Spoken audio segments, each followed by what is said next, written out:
Jina langu mimi naitwa Mwanaidi Hassan. Kwa hiyo mwanangu mbunge, nimekupokea hapa saa hii. Ninakushukuru sana, badala ulivyopata taarifa ya kudai kusema mafuriko. Lakini sisi wakina mama, kwa mfano kama hivi sasa, pembejeo ile pale, mimi mtaji wangu ni wa majunia mawili, na yale majunia yote yamekwisha ondoka. Na hivi sasa mimi watu wa mikopo, je, huo mkopo mimi nitaulipaje? Hapa nilipo mama yako sina kitu chochote. Je, tutafanyaje?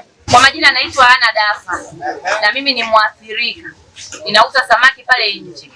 Mwaka jana pia tuliingiliwa maji upande wa chini kule. Yalikuwa ni machache yakafika upande wetu, upande huu hayajafika. Mwaka huu yani kama yaliingia huko ndani na maana kule nje yalikuwa zaidi. Kwa hiyo na pale nje tunapofanya biashara kwenye frame, kuna mama anatandika vitu vyao chini. Wale wa mama ndio waliathirika, ina maana wa magunia yote yalienda. Sisi wengine wenye mafriji tuliingiliwa tukaribu kila kitu. Sasa tulivyosikia kuna tathmini na sisi tuna mikopo, tunategemea tuuze ndio turejeshe. Tulivyosikia kuna tathmini, tukajua labda kuna chochote tutarudishiwa ili kuongezea ili tulipe marejesho ya watu. Maana kuna yani hayo mashirika mengine hayajui maji. Yanajua marejesho ingie kama kawaida. Kwa majina naitwa Saidi Hamisi, ni mfanya biashara wa soko la Manondo. Ndugu Mheshimiwa Mbunge, tukupe shukurani kwa kutujali kwa changamoto tulizopata, lakini tulikuwa tuna mapendekezo makubwa kwamba naamini soko la Manondo ndilo ambalo linaweza kuingiza mapato makubwa na pia tunalitegemea kwa upande wa serikali na wananchi. Ndugu Mheshimiwa Mbunge, tunaomba maboresho ikiwepo mifereji, kwa sababu unapoona janga haya ya maji ni ukosefu wa mifereji kuboreshwa. Mifereji mikubwa ilishachimbwa lakini kuboreshwa mpaka leo haijaboreshwa. Mheshimiwa Mbunge, changamoto nyingine ambayo tunapata katika soko hili ni kwamba hauna arrangement nzuri ambayo imetengenezwa ya soko ambayo inapelekea kuonyesha kwamba changamoto ikitokea mfano wa moto au maji kama hayo iwezekane kupatikana first aid ya kwanza kwa ajili ya kuokolewa baadhi ya vitu. Kama unavyoona arrangement ya soko ilivyo haijarejewa katika hali nzuri. Lakini pia Mheshimiwa Mbunge, kuna watu ambao wameathirika sana wakiwepo uchumi umeshuka. Naamini kwa ukubwa wako wewe unawezekana pia kuunga mkono kwa kurudishia vile vichache ambavyo vimepotea.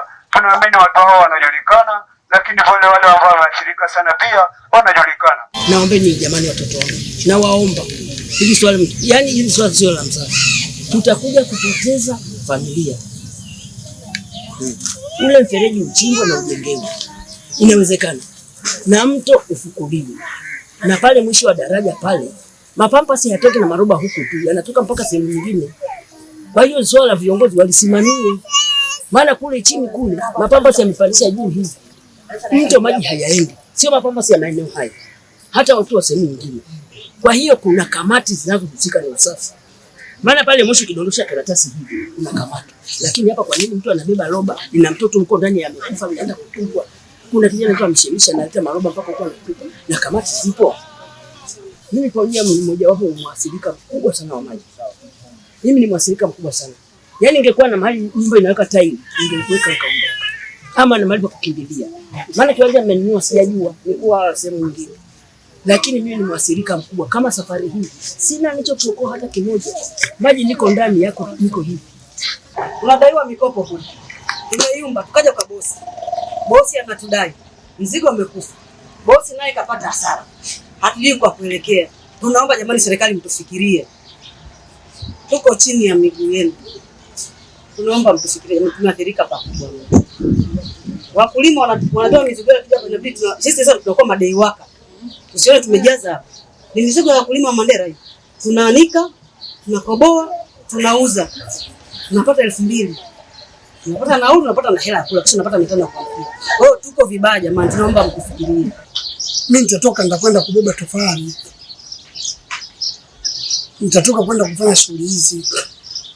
Yule mama ambaye ameingiwa na viroba vyake vya mchele maji, anakwenda kufanya shughuli gani ili ampeleke mtoto shuleni? Na shuleni sasa hivi bila hela bado mtoto hajasoma. Maana tunaambiwa sekondari ni za bure, lakini sio za bure bila hela mtoto atoboi. Sasa kwa sababu mheshimiwa mbunge umekuja, sisi tunaomba neema zako zifanyike, kwamba watu kidogo waweze kulipa yale madeni ya nyuma ambayo tunadaiwa kwenye mikopo. Maana hata huyu mheshimiwa hapa anatupa pesa kwa ajili ya kwenda kununua mipunga ili tulete hapa tukoboe mashineni kwake. Sasa kashanipa pesa mimi labda milioni au milioni 2. Nimeenda kununua mpunga, nimeleta hapa, nimeshakoboa. Nimekoboa mzigo kama hivyo, maji yamefanyaje? Yameingia. Namlipa nini huyu bwana? Lakini upande wa mama zetu, kiajumlisha yote waliosema, ni mkanganyiko wa mawazo waliokuwa nayo juu ya mikopo waliokuwa nayo, marejesho wanayotakiwa kuyarudisha na hali zilivyo. Mamangu pale ameongea kwa uchungu sana na akasema, mwanangu, tuangalie mama zako. Nimeyachukua. Sasa hili sina majibu ya moja kwa moja. Ushauri aliyoutoa meneja wa soko ulikuwa ni mzuri sana, na mimi nitauzingatia. Tusubiri kwanza hii kamati iliyopewa majukumu ituletee ripoti yake, kwa sababu mheshimiwa diwani amesema hapa wamebakiwa na siku ngapi? 4. Watuletee kwanza majibu yao, lakini wakati watakapotuletea yale majibu yao, sasa wakati wa utekelezaji wa yale ambayo yameonekana mle, ambayo yatakuwa ni maazimio, tutarudi tena kwenu, tutakaa na tutawaambia kwamba ripoti imeonyesha nini, na hata zile taasisi ambazo zinawadai hawawezi kuwasamehe hela wadai, lakini tutaona namna gani labda tuwaombe sasa, kama alivyoshauri meneja wa soko, tukae nao tuwaambie, jamani, hawa watu itakiwa wawalipe labda kila mwezi kiasi hiki, lakini wamekutana na majanga haya. Sasa hebu tuangalie namna gani nzuri, tusije tukawaletea changamoto, wamepoteza mali, waingie kwenye magonjwa ya akili, na ikiwezekana ukute wapoteze hata magonjwa ya pressure ya mioyo, wapoteze na maisha. Hiyo ndio kitu ambacho tunahitajika kukiona namna gani ya kufanya. Lakini naamini katika ile ripoti tutakapoipata, tutakapokaa na hao wenzetu, tutayajadili namna gani bora ya kufanya. Issue ya TRA niliambiwa kwenye simu na meneja huyu aliniambia, pamoja na mtendaji wa kata alinieleza, lakini uzuri mwenyekiti wa soko amesema katika kamati ile wenzetu wamo humo ndani kwenye hiyo timu. Ile ripoti itatusaidia namna gani ya kwenda kudili na hayo yote kwa namna ambavyo itakuwepo, kwa sababu kuna hatari pia.